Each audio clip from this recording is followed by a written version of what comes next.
Student साथी में आप लोगों का फिर से स्वागत है। मैं हूं कल्पना और जैसा कि आप लोग जानते हैं कि हम लोगों ने जो क्लासरूम में आप लोगों को 67वीं बीपीएससी को लेकर के मुख्य परीक्षा, आगामी जो 67वीं बीपीएससी की मुख्य परीक्षा है जो बहुत नज़दीक है, उसको लेकर के इम्पॉर्टेंट टॉपिक से रिलेटेड वीडियो जो था वो हम लोग काफ़ी दिनों से चला रहे थे। लेकिन जैसा कि आप जान रहे हैं कि परीक्षा की तिथि बहुत नज़दीक है और इतने कम दिनों में सारे टॉपिक्स कवर अप करना इम्पॉसिबल है। स्पेशली जब 20 तारीख हो गया तो हम लोगों को लगा कि अब स्टूडेंट को न्यू टॉपिक को बहुत ज़्यादा टाइम वेस्ट नहीं करवाना चाहिए। जितने भी इम्पॉर्टेंट टॉपिक हैं वो आप लोगों को आज हम लोग प्रोवाइड करवा दे रहे हैं, जो क्लासरूम में ऑलरेडी हो चुका है, जिसको लेकर के जो इम्पॉर्टेंट टॉपिक है हम लोगों ने एलिमिनेट किया है और उन टॉपिक को आप लोगों के सामने ला रहे हैं। ऑलरेडी कुछ टॉपिक्स हो चुके हैं जो इम्पॉर्टेंट टॉपिक है, जो बहुत ज़्यादा आने की संभावना है, क्योंकि बीपीएससी की ऐसी तैयारी होती है स्पेशली मुख्य परीक्षा के दौरान कि अंतिम दिनों में कहा जाता है कि नई चीज़ें ज़्यादा नहीं पढ़नी चाहिए, तो जो इम्पॉर्टेंट है उसे ही पढ़िए, बाकी चीज़ें अवॉइड करिए। वैसे भी हमारे क्लासरूम ने आप लोगों का काफ़ी ये जितना हो सका काफ़ी सपोर्ट किया। अब आप लोगों का सपोर्ट का ज़रूरत है।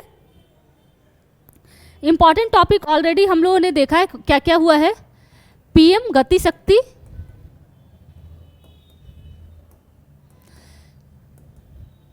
योजना,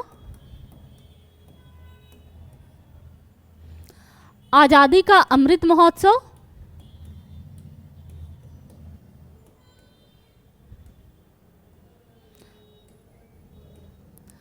ये सारा है जो आप लोग को वीडियो है, ये जो हो चुका है उसे बता रही हूँ। फिर आगे बहुत सारे हैं।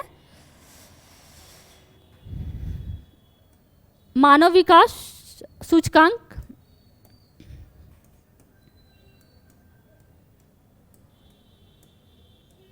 सूचकांक हम लोगों ने शायद 2 से 3 किया है।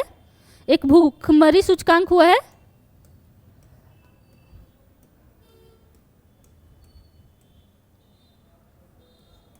क्लासरूम में ऑलरेडी जो टॉपिक हो चुके हैं वो एक प्रसन्नता सूचकांक जो हैप्पीनेस इंडेक्स था,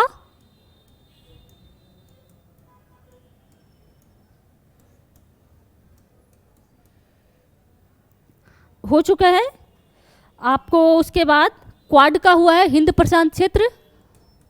अगर जिसने भी नहीं देखा वो वीडियो प्रीवियस वीडियो में जाकर के देख ले। हिंद प्रशांत क्षेत्र और क्वाड हम लोगों ने पूरा उसमें बताया भी है कि कैसे प्रश्न को आप एग्जामिनेशन के दौरान सॉल्व करें। ज़्यादा प्रेशर लिए बिना आप लोग प्रश्न को सॉल्व करें एग्जामिनेशन हॉल में। तो जो भी इम्पॉर्टेंट टॉपिक है बता रहे हैं, आप जाकर के देखिएगा। हम लोगों ने जो टर्मिनोलॉजी है या फिर इम्पॉर्टेंट जो कहा जा सकता है कि टेक्निकल वर्ड है वो भी बताया कि किस तरीके से प्रयोग करें, किस तरीके से कौन सा डायग्राम बनाएं, जो इम्पॉर्टेंट डेटा है करंट के वो बताया भी है इन वीडियोज में।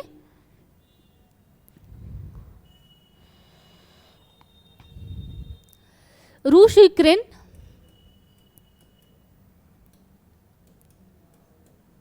इसका भारत पे आर्थिक प्रभाव है।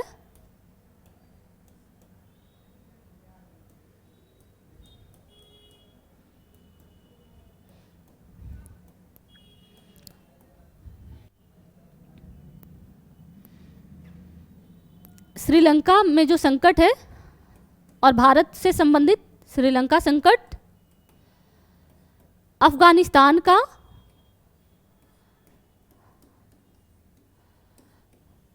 अफगानिस्तान में जो तालिबान संकट है। अगर आप लोगों ने नहीं पढ़ा होगा तो हमारी वीडियो ऑलरेडी अवेलेबल है, देख लीजिएगा। आधे घंटे का है, बहुत ज़्यादा आपका टाइम नहीं लेगा एक भी वीडियो। और उसके बाद एक और हम लोगों ने करवाया था तालिबान संकट के अलावा, हाँ, G20। इस बार G20 का जो भारत अध्यक्षता संभाला है वो भी हम लोगों ने करवाया है। तो ये इम्पॉर्टेंट टॉपिक हम लोग ऑलरेडी करवा चुके हैं, आप लोग को मिल भी जाएगा।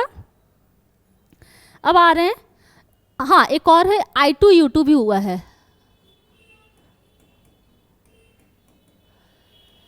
I2U2 देख लीजिए कितने इम्पॉर्टेंट टॉपिक हम लोगों ने बताया। ये सबसे पहला पीएम गति शक्ति योजना, ये ऑलरेडी है, आगे नया बता रहे हैं कौन कौन है। आज़ादी का अमृत महोत्सव दूसरा, तीसरा मानव विकास सूचकांक, चौथा भूखमरी सूचकांक और पांचवा G20, छठा प्रसन्नता सूचकांक, सातवां I2U2, आठवां हिंद प्रशांत क्षेत्र या और साथ में क्वाड को भी बताया है। उसके बाद रूस यूक्रेन और उसका भारत पर आर्थिक प्रभाव है, और श्रीलंका संकट, और साथ में अफगानिस्तान में तालिबान संकट। बहुत कम दिनों में हम लोगों ने इसी मंथ में ऑनलाइन प्लेटफॉर्म जो यूट्यूब था उस पर चलाना प्रारंभ किया। हमें लगा कि बच्चों को लास्ट टाइम पे जिस तरीके से चेंजिंग हुआ है बीपीएससी की मुख्य परीक्षा को लेकर के, जो स्ट्रेस है उस स्ट्रेस को कम करें और साथ देने का हम लोगों ने प्रयास किया। परंतु कह सकते हैं कि अभी जो माहौल है और पर डे एक एक वीडियो डालना या दो दो वीडियो डालना बहुत ज़्यादा पॉसिबिलिटी नहीं है। तो हम लोगों ने सोचा कि जो भी इम्पॉर्टेंट टॉपिक है जिसकी आने की बहुत संभावना है, तो वो टॉपिक जो है हम लोग आप लोग को बता दें, ताकि आप लोग हैं जो जब एग्जामिनेशन आए तो उन टॉपिक को तैयार करके जा सकें। जो नए टॉपिक हैं, ओके,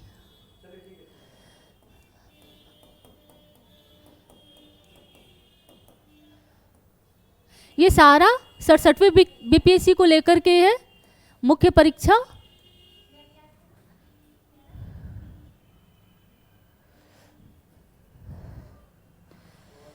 अब आते हैं जो अलग से हैं बाकी। अभी आपको इसके बाद एससीओ को लेकर के भी एक वीडियो आप लोग को मिल जाएगा। इससे ज़्यादा देने का आप लोग के साथ गलत किया जाएगा, क्योंकि लास्ट टाइम पर आप लोग का बहुत इंपॉर्टेंट टाइम होता है, तो टाइम ना वेस्ट करें। हाँ, जितने भी इंपॉर्टेंट टॉपिक है वो हम लोग यहाँ पर आप लोग को बता देंगे। एक आपको सार्क और बिम्स्टेक की से रिलेटेड प्रश्न आने की संभावना है। सार्क और बिम्स्टेक दोनों को कंपेरिजन कर लीजिएगा।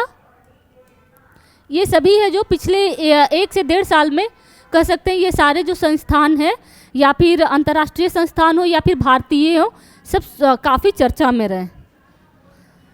भारत बांग्लादेश, भारत का पिछले साल बांग्लादेश का है जो ये हुआ था स्वर्ण जो कहा गया था, सेलिब्रेशन हुआ था 50 साल बनने पर बांग्लादेश का। तो भारत बांग्लादेश का रिलेशन जो है द्विपक्षीय संबंध, उसको लेकर के देख लीजिएगा। ब्रिक्स का ये इम्पॉर्टेंट हो जाता है क्योंकि 14वां ब्रिक्स सम्मेलन हुआ था।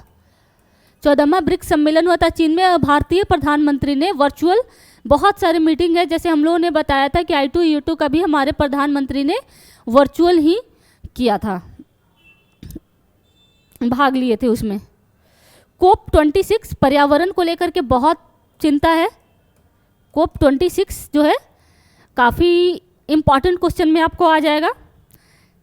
SCO हो चुका है ऑलरेडी, आप लोग हो जाएगा।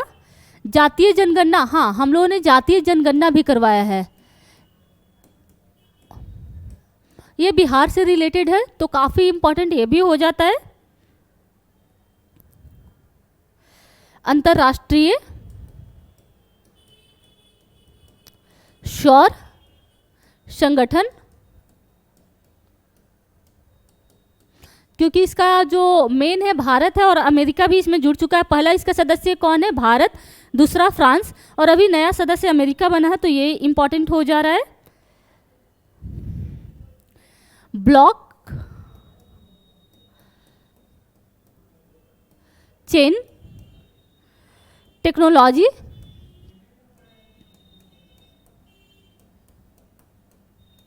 ब्लॉकचेन टेक्नोलॉजी, ब्लॉकचेन टेक्नोलॉजी किस चीज़ में आता है? आपको क्रिप्टो करेंसी, भारत या पूरे विश्व में भी बहुत चर्चा में है।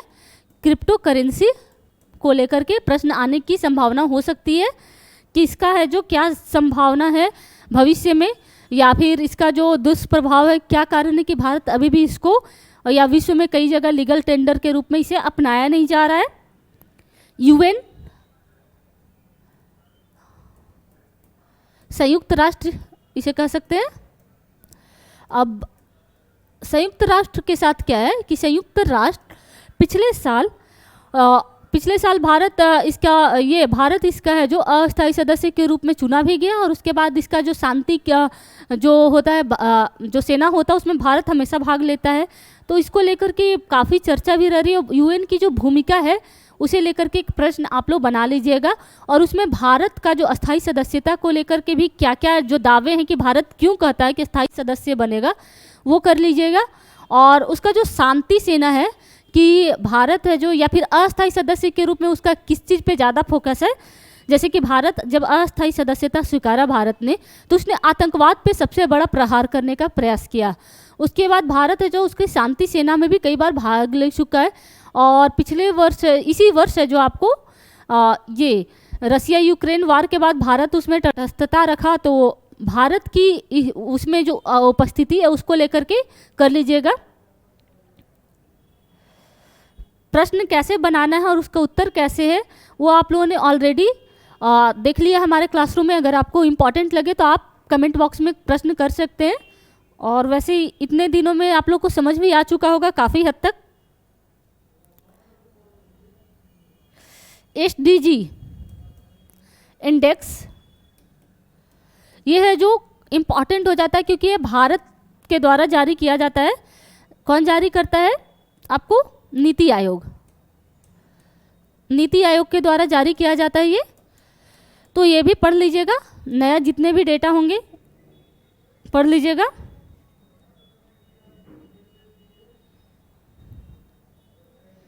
उसके बाद डिजिटल स्वास्थ्य मिशन।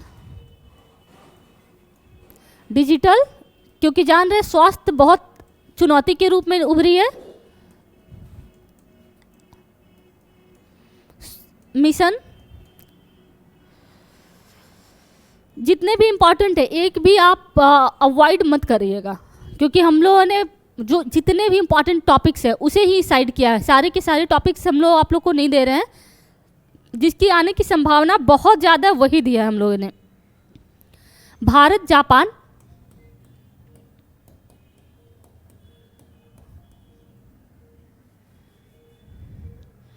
भारत जापान पिछले साल, भारत और जापान का इस साल है जो 70 वर्ष जो इनका संबंध है वो होते हुए हो चुका है। और साथ में जापान के जो पूर्व PM थे शिंजो आबे, उनकी जो हत्या हुई थी उसको लेकर के भी चर्चा में रहा। तो भारत की जो उनके साथ विदेश नीति है वो भी देख लीजिएगा। बहुत ज़्यादा नहीं इसकी संभावना है, लेकिन फिर भी देख सकते हैं। ये है भारत और खाड़ी देश के साथ संबंध।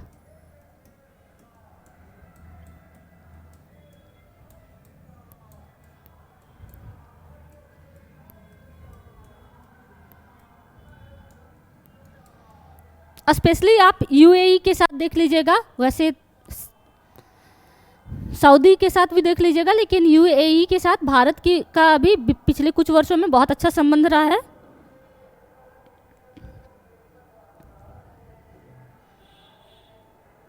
और कौन सा है हम लोगों ने शॉर्ट लिस्टेड किया था जितने भी थे इम्पोर्टेंट। भारत अमेरिका, कुछ हद तक को तो आपको I2U2 में भी बता दिया गया है भारत अमेरिका संबंध को लेकर के। भारत चीन, भारत चीन डायरेक्ट भी पढ़ लीजिएगा, और साथ में भारत चीन और श्रीलंका तीनों का है जो त्रिपक्षीय संबंध को देख लीजिएगा। क्योंकि श्रीलंका में जो है, और ये काफ़ी इम्पॉर्टेंट क्वेश्चन है, क्योंकि श्रीलंका में है जो चीन का है जो काफ़ी ज़्यादा हस्तक्षेप है जो उसको ऋण जाल में फंसाया, और भारत वहाँ पे क्या स्थिति रखता है।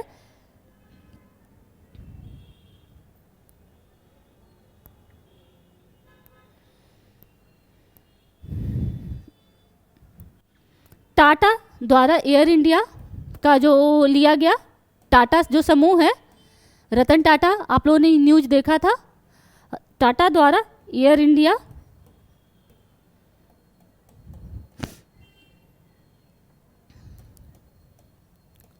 ये भी काफ़ी इंपॉर्टेंट प्रश्न है। सारे के सारे इंपॉर्टेंट है, कोई भी आप अवॉइड या स्किप नहीं करिएगा।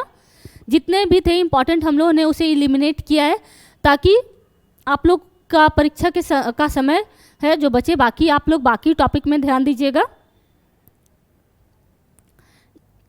कोविड के बाद भारतीय अर्थव्यवस्था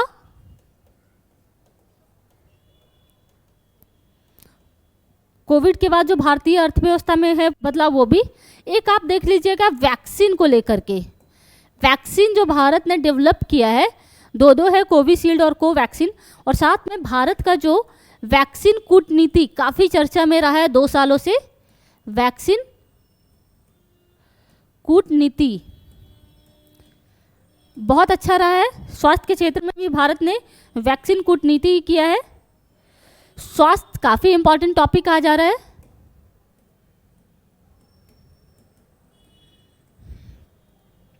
ऑपरेशन गंगा पिछले साल चर्चा में रहा, क्योंकि यूक्रेन में फंसे छात्रों को निकालने के लिए चलाया गया था। तो ऑपरेशन गंगा को लेकर के काफ़ी ज़्यादा प्रश्न आने की संभावना है। एक और सूचकांक है जो काफ़ी इम्पॉर्टेंट हो जा रहा है, जरूरी, नाम है इसका जरूरी आवश्यकता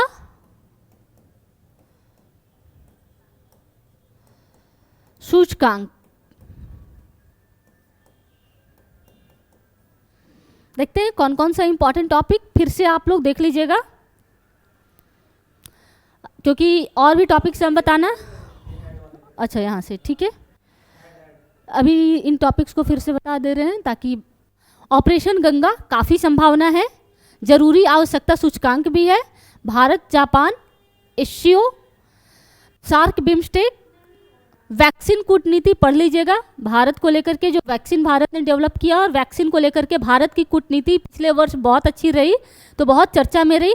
भारत बांग्लादेश का संबंध, जो भारत बांग्लादेश की स्थापना का स्वर्ण वर्ष था, 50 साल हुआ, तो भारत और बांग्लादेश का जो द्विपक्षीय संबंध है उसको लेकर के।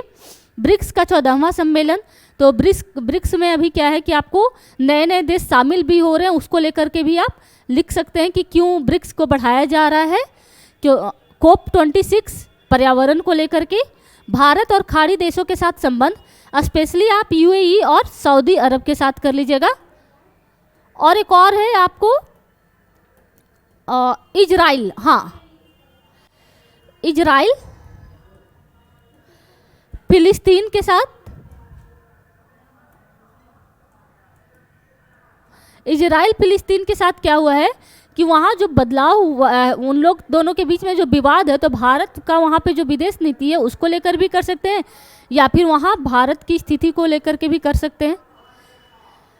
स्वास्थ्य, जातीय जनगणना हो चुका है, अंतर्राष्ट्रीय सौर संगठन हो चुका है, ब्लॉकचेन टेक्नोलॉजी करना है, क्रिप्टो करेंसी स्पेशली आपको ब्लॉकचेन टेक्नोलॉजी क्या है, उसके बाद UN करना है, SDG इंडेक्स है, सतत विकास सूचकांक इसे कहा जाता है हिंदी में, जो नीति आयोग के द्वारा जारी किया जाता है, ये भी देख लीजिएगा। डिजिटल स्वास्थ्य मिशन है, भारत अमेरिका संबंध है, भारत चीन, और स्पेशली भारत चीन और श्रीलंका को लेकर के देख लीजिएगा। टाटा द्वारा एयर इंडिया का जो लिया गया वो, कोविड के बाद भारत की अर्थव्यवस्था, ये जो इम्पोर्टेंट टॉपिक है।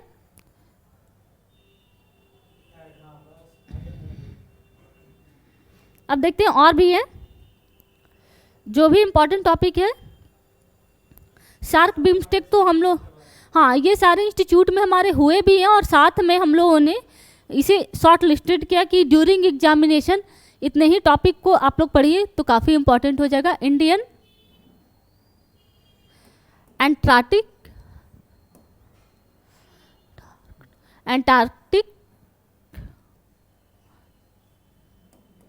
बिल आया था, इस बार संसद में ये पेश हुआ था, तो ये भी काफ़ी चर्चा में, इसको लेकर के भी प्रश्न कर लीजिए, बना लीजिएगा कि भारत का है जो इसको लेकर के क्या है नीति, क्योंकि दक्षिणी ध्रुव पे ये अंटार्कटिक है, वहाँ पे भारत का बहुत सारा मिशन भी चलता है, कुछ मिशन, बहुत सारा नहीं, और भविष्य में कहा जा रहा है कि उन जगह पे जो भी जिनका मिशन सफल ज़्यादा रहेगा उनकी वैश्विक पटल पर बहुत अच्छी स्थिति रहेगी। आर्कटिक पॉलिसी आर्कटिक रीजन के लिए है, भारत की जो आर्कटिक पॉलिसी है ये भी पढ़ लीजिएगा। और नॉर्डिक देशों के साथ, जो उत्तरी ध्रुव के पास आसपास के देश हैं, उनके साथ भी पढ़ लीजिएगा। अब चीता रिहैबिटेशन को लेकर के, जो चीता का पुनर्वास किया गया है भारत में, देखे होंगे हमारे प्रधानमंत्री का फोटो बहुत देखे होंगे। फैमिली हेल्थ जो सर्वे हुआ है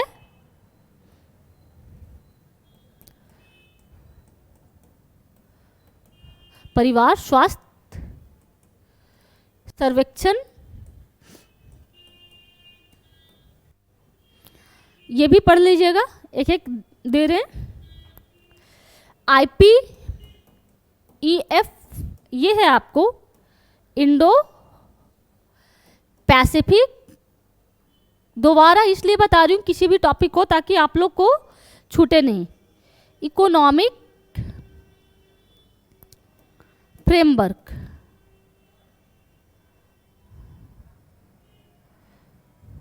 ये आपको इसे क्या कहा जा रहा है आज के दिनों में, इसे क्वाड प्लस की भी दिया गया है। क्वाड प्लस ये एक तरीके से आर्थिक गतिविधि को लेकर के, इसे पढ़ लीजिएगा। इसे हिंद प्रशांत,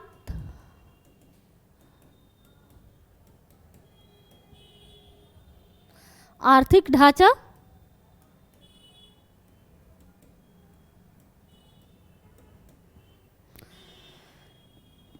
ऑकस, हम लोगों ने आपको जब क्वाड बताया था तो ऑकस के बारे में भी बताया था कि इसको लेकर के पढ़ लीजिएगा, बहुत संभावना है। RCEP भी पढ़ लीजिएगा।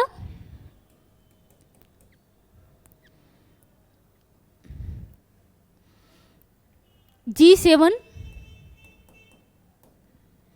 ग्रुप ऑफ 7 में भारत को जो ऐड करने की मांग किया जा रहा है, अमेरिका पिछले कुछ वर्षों से मांग रहा है, तो ये भी जैसे वैश्विक पटल पे देखें तो भारत की आर्थिक स्थिति पिछले दिनों काफ़ी बढ़ी है। आर्थिक ही नहीं, जो उसकी भारत की जो भूमिका है अंतर्राष्ट्रीय स्तर पे बहुत बड़ी भूमिका में उभरी है। उस दौरान कई देश है जो मांग कर रहे हैं, अमेरिका जैसे देश मांग रहे हैं कि भारत को G7 की सदस्यता मिले, तो G7 भी इम्पॉर्टेंट हो जा रहा है। नाटो पिछले साल काफ़ी चर्चा में रहा है, तो नाटो भी देख लीजिएगा, नाटो की भूमिका क्या है वो देख लीजिएगा। ब्रिक्स आप लोगों को बता दिया गया, पढ़ लीजिएगा। और अग्निपथ स्कीम, अग्निपथ पिछले साल काफ़ी चर्चा में रहा, उसे लेकर के। और फ्री बाइक जो कल्चर है, जो लोगों को मुफ्त में सरकार के द्वारा घोषणाएं होती हैं कि ये देना है वो देना है, वो काफ़ी चर्चा में रहा है, तो ये भी पढ़ लीजिएगा कि जो सरकार जो लोक लुभावनी वादे करती हैं, क्या उससे राजकोषीय जो घाटा होता है उसको लेकर के पढ़ लीजिएगा। तो ये सारी की सारी शॉर्ट लिस्टेड टॉपिक है करंट अफेयर को लेकर के, इन चीज़ों को आप लोग ध्यान दे दीजिएगा। हम लोगों ने कोई भी एक्स्ट्रा जो होता है ना कि आप लोगों का टाइम वेस्ट करने के लिए कि ये पढ़ लेना वो पढ़ लेना, 50 नहीं, जो इम्पॉर्टेंट है, क्योंकि हम लोग को पता है, स्टूडेंट साथी को बहुत अच्छे से पता है कि जो स्टूडेंट का टाइम होता है, आखिरी जो 10 दिन होते हैं, 10 दिन का जो माहौल होता है एक प्रेशर से भरा होता है। और इस बार का जो 10 दिन है और ज़्यादा प्रेशर है, क्योंकि आप लोगों को कह दिया गया है कि जो किसी भी सेक्शन का जो पहला क्वेश्चन है वो सबसे इम्पॉर्टेंट है, उसे आपको करना ही है। इन डैट केस आप लोग के लिए प्रेशर काफ़ी हाई होगा। तो ये जो इंपॉर्टेंट क्वेश्चन हो जा रहे हैं, शॉर्ट लिस्टेड हो जा रहे हैं, तो उन्हें ही करिए। और आप लोगों ने और भी प्रश्न किया ही होगा, तो उन चीज़ों पे आप लोग ध्यान दीजिएगा। और इधर उधर की बात पे ध्यान देने के बजाय हमारे क्लास से जुड़े रहिए। हम लोगों ने, अगर आप काफ़ी सारे टॉपिक इससे पहले जो बताया वो टॉपिक्स ऑलरेडी आपको क्लासरूम में हो चुका है। अब आते हैं हिस्ट्री को लेकर के, जो आपको हिस्ट्री को लेकर के जो प्रश्न है, देखिए हिस्ट्री में कौन कौन इम्पॉर्टेंट हो जाते हैं। इस बार आपको मौर्य कला, जैसा आप लोगों ने भी ये ऑब्वियस है कि जिसने भी मुख्य परीक्षा की तैयारी की होगी तो मौर्य कला पे बहुत ज़्यादा संभावना है कि इस बार आए। दूसरा, इसके अलावा पाल कला, मौर्य में स्थापत्य भी होगा, हो सकता है, या इसका मूर्ति कला भी हो सकता है।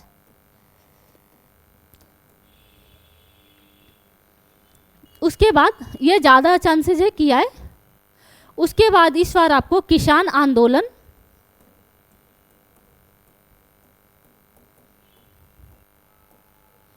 किसान आंदोलन जैसा कि जान रहे हैं कि जो बिहार में किसान आंदोलन हुआ था, स्वामी सहजानंद सरस्वती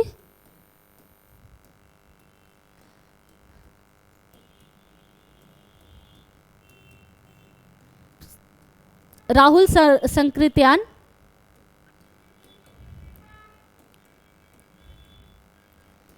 इन लोगों की जो भूमिका थी, इन लोगों को लेकर के प्रश्न आज आ सकता है कि बिहार में जो किसान आंदोलन था उसका क्या महत्व था और उसकी भूमिका क्या थी। उसके बाद आप लोगों को इस बार 1857 की क्रांति बिहार में, आप लोग जैसे जानते हैं कि बिहार की रोहिणी जो देवघर से प्रारंभ हुआ था, फिर उसके बाद आपको वीर कुंवर सिंह को लेकर के धीरे धीरे आगे बढ़िएगा एक एक फैक्ट को लेकर के। 1857 की जो क्रांति थी वो इम्पॉर्टेंट हो जा रहा है। देन आफ्टर बहुत इम्पॉर्टेंट हो जा रहा है आपको 1947 से पहले जो आपको भारत छोड़ो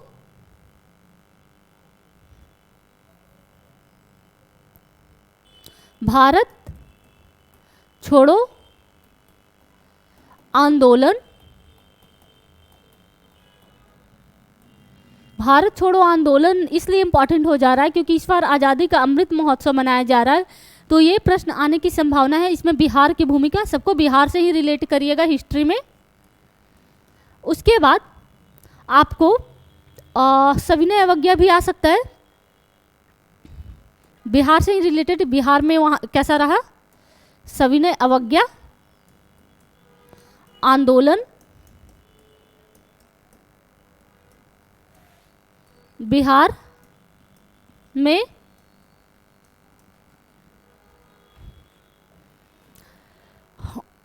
फिर आप लोग सविनय अवज्ञा आंदोलन के बाद और क्या हो सकता है,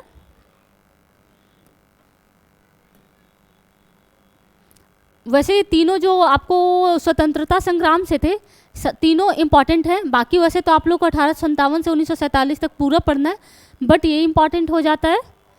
फिर आपको जवाहरलाल नेहरू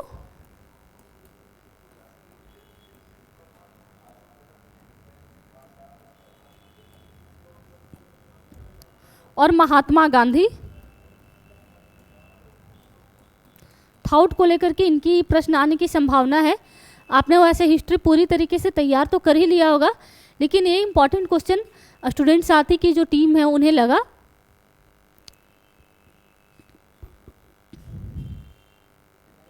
और भी प्रश्न होंगे पेपर 1 में, लेकिन हम लोगों को जो इम्पॉर्टेंट लगा हम लोगों ने यही एलिमिनेट किया था, जो बहुत ज़्यादा आने की संभावना है इस बार। अब आप लोगों से जो कहना था कि इसके बाद आप लोग को SCO से रिलेटेड एक वीडियो तो ऑलरेडी जारी हो ही जाएगा। फिर आप लोगों से एक आप लोगों को अनाउंस भी किया जा रहा है कि 68वीं BPSC को लेकर के जो आने वाला है 68वीं BPSC, हम लोग आप लोग से बहुत जुड़े रहे, अब आप लोग भी हम लोगों से जुड़िए। 68वीं BPSC को लेकर के प्री और मेंस दोनों को लेकर के हम लोग टेस्ट सीरीज हमारे क्लासरूम में ऑनलाइन और ऑफलाइन दोनों चालू हो रहा है। प्री का है जैसा कि आप लोग जान रहे हैं कि फरवरी में ही एग्जाम है, मेंस का है जो आपको मई में एग्जाम है। तो सारे टेस्ट सीरीज हम लोग क्लासरूम में करवाने वाले हैं।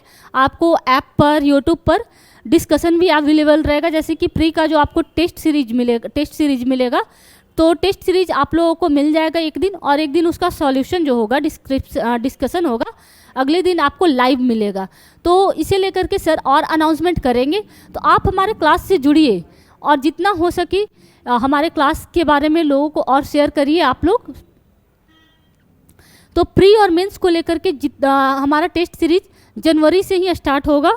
तो आप लोग क्या करिए कि हम जो यहाँ आप लोगों को स्क्रीन पर दिख रहा होगा जो स्टूडेंट साथी का मोबाइल नंबर, इस नंबर पे आप लोग कांटेक्ट भी कर सकते हैं। अगर आप पटना से हैं, स्पेशली पटना कॉलेज या अशोक राजपथ गांधी मैदान वगैरह के आसपास, तो आप लोग पटना कॉलेज के सामने हमारे जो क्लास की सेंटर है वहाँ आ सकते हैं।